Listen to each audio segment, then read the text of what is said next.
आज से हम सभी प्रतियोगिता परीक्षाओं के लिए ल्यूसेंट जीके लेके आए हैं। एकदम शुरुआत से देखते हैं, डेली क्लासेस चलती रहेंगी, आप सभी जुड़े रहिए। तो सबसे पहले जो इतिहास की जहाँ से शुरुआत हुई है, यहाँ से पहले इतिहास के बारे में हम जान लेते हैं। जब से सृष्टि की उत्पत्ति हुई है तब से लेकर वर्तमान दौर तक के मानव सभ्यता के लिखित संकलन को हम इतिहास की संज्ञा देते हैं। स्पष्ट रूप में, सीधे अर्थों में, साधारण शब्दों में समझना चाहेंगे कि अभी तक, जब से प्रकृति उत्पन्न हुई है, जब से अभी तक के और वर्तमान तक, आधुनिक तक, जब तक के जितनी भी घटनाएं घटित हुई है, सभी घटनाओं को जो हमने इतिहास में एकत्रित करके रखा हुआ है, उसको एक लिखित संकलन के रूप में लिख कर रखा हुआ है, उसको हम इतिहास कहते हैं। इतिहास के जो जनक है, फादर ऑफ हिस्ट्री, वो हमारे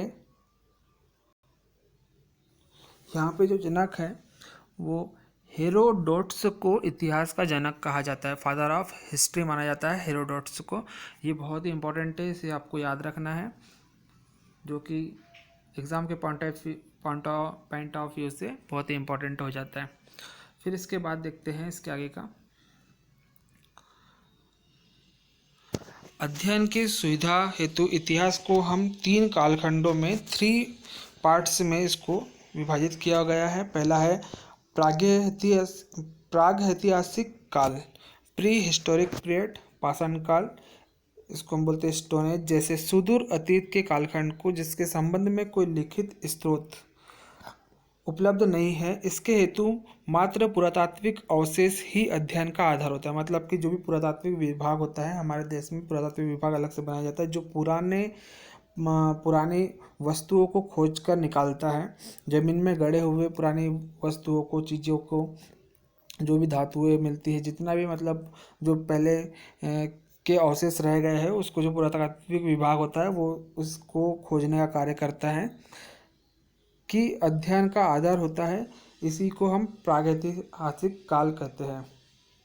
तो प्रागैतिहासिक काल आपको समझ में आ गया होगा। इसमें इम्पोर्टेंट मेन आपको यही ध्यान रखना है कि इस हेतु मात्र पुरातात्विक अवशेष ही अध्ययन का आधार होता है। मतलब कि जो पुरातात्विक अवशेष होते हैं, जो प्रकृति में पहले से, मतलब जो भी घटना के घटित होने के बाद में हमारी प्रकृति में जो दब जाते हैं, जिसको पुरातात्विक विभाग द्वारा खोज निकाला जाता है, खोज की जाती है, खोज के निकाला जाता है अवशेषों को, उसको हम, उसका जो अध्ययन किया जाता है, उसको हम बोलते हैं प्रागैतिहासिक काल। वो हमारा इतिहास का फर्स्ट पार्ट होगा। फिर इसके बाद आता है सेकेंड नंबर है आद्य ऐतिहासिक काल। तो इसको जान लेते हैं। इसके पहले देखते हैं इसमें क्या है कि हड़प्पा व वैदिक दोनों आद्य में सम्मिलित है। मतलब कि जो हड़प्पा सभ्यता है हमारी और जो वैदिक सभ्यता है, ये दोनों ही हमारे आद्य में सम्मिलित है। अतीत का वह कालखंड जिसका लिखित इतिहास तो है, पर उसे पढ़ पाना मुश्किल ना हो, और उस काल के अध्ययन के लिए भी पुरातात्विक स्रोत पर ही निर्भर रहना होता है, को आद्य ऐतिहासिक काल कहते हैं। मतलब कि इस प्रकार के जो इतिहास को हम जब जानेंगे, इस प्रकार के इतिहास को, तो इसके लिए भी हमको पुरातात्विक जो स्रोत है उसके ऊपर ही हम निर्भर रहते हैं। मतलब कि पुरातात्विक अवशेष के बिना या पुरातात्विक स्रोत के बिना हम आद्य ऐतिहासिक काल को नहीं जान पाएंगे। ऐसे हम आद्य ऐतिहासिक काल कहते हैं। फिर इसके बाद आता है third number, part of history, ऐतिहासिक काल, हिस्टोरिक पीरियड। यह वह कालखंड है जिसके इतिहास की जानकारी के लिए लिखित स्रोत उपलब्ध है और जो पढ़ने में सुगम्य है। वैदिक साहित्य ग्रंथ प्रामाणिक नहीं है। धार्मिक आंदोलन, जैन बौद्ध धर्म तथा पुरातात्विक स्रोतों की पुष्टि साहित्यिक स्रोतों से होती है। मतलब इस प्रकार से हम ऐतिहासिक काल को जानेंगे। तो हम पहले बारी बारी से अलग अलग फर्स्ट, सेकंड, थर्ड तीनों पार्टों को जानेंगे। अभी तो हम सिर्फ ये समझ रहे हैं कि हिस्ट्री है क्या, वास्तव में इतिहास की स्टार्टिंग कैसे हुई है, उसको हम ल्यूसेंट जीके के माध्यम से सीख रहे हैं। देखते हैं आगे। हमारा भारत। समय ने कई उन्नत एवं समृद्ध सभ्यताओं को असमय ही काल के गर्त में समाते देखा है, किंतु प्राचीनतम सभ्यताओं में से एक भारत हमारा एक भारत हमारा देश आज भी अपनी सभ्यता और संस्कृति की मशाल को प्रखरता से प्रज्वलित रखते विश्व को अपना प्रकाश दिखा रहा है। ये थोड़ा डिटेल है, आप थोड़ा सा ध्यान ले।